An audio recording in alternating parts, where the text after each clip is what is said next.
31 octobre. Le 31 octobre. Je n'irai pas aux élections tant que M. Ouattara est candidat. Aller à l'élection avec M. Ouattara, c'est cautionner la forfaiture, c'est valider le coup d'État. Vous voyez? Et c'est pourquoi d'ailleurs, aucun candidat, même retenu, ne doit accompagner Ouattara. Ouattara, son mandat est terminé.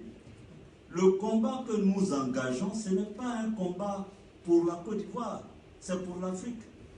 Alors, si on permet à M. Ouattara de violer la constitution ivoirienne, alors que la constitution dit qu'il n'a droit qu'à 2 mandats, demain, qu'est-ce qu'on pourra dire aux autres chefs d'État qui vont s'inventer des républiques pour faire 3 mandats, 4 mandats, 5 mandats? La situation est suffisamment grave, ce n'est pas un combat pour la Côte d'Ivoire.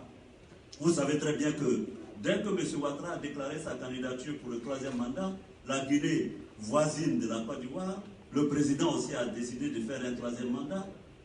Et vous voulez qu'après ce soit le tour de la Guinée, après le tour du Burkina, on retourne au président sa vie. Donc, il faut que la communauté internationale comprenne que le combat pour la démocratie, quand en 1990, après la chute du mur de Berlin en 89, en 90, il y a eu le vent de l'Est, comme on l'a appelé en Afrique, qui a mis fin au parti unique, ouvrant la porte. Il faut que le combat que nous allons maintenant mener mette un terme aux présidences à vie et au coup d'État constitutionnel. Et ce que je dis, c'est d'autant plus important de le comprendre que M. Ouattara a été présenté comme quelqu'un de moderne, de civilisé, venant du FMI, où au FMI on apprend aux gens à ne pas. Au FMI, certainement, on leur apprend à faire des élections démocratiques. Ce monsieur vient du FMI, on est surpris, à la limite choqué, de voir qu'il veut faire un 3e mandat. Personne ici n'est dupe. Ce monsieur, à plusieurs reprises, a déclaré qu'il ne ferait pas de 3e mandat. À moi-même, à l'époque, numéro 2 de l'État de Côte d'Ivoire, il me l'a dit. Il l'a dit quand il nous a réunis une seconde fois au sein de son parti, qu'on faisait la réforme constitutionnelle et que lui était interdit de briguer. Publiquement, il le fait. Il le dit. Et le lendemain, il veut faire un 3e mandat, mais ça devrait être une réprobation générale. C'est inimaginable. Nous n'accepterons pas le 3e mandat de M. Ouattara. Que ça, ce soit clair.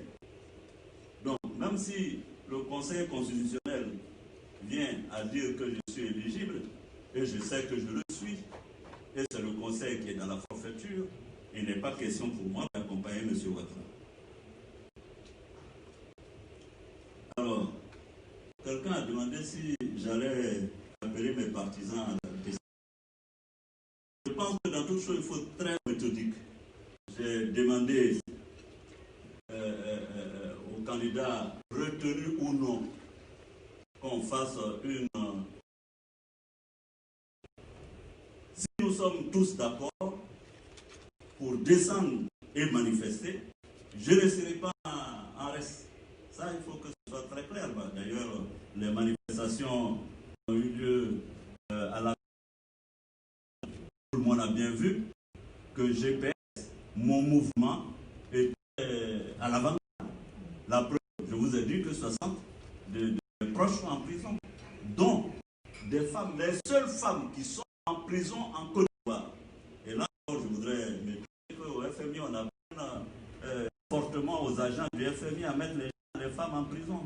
C'est première. Il y a, je crois, 7 femmes de GPS plus la dame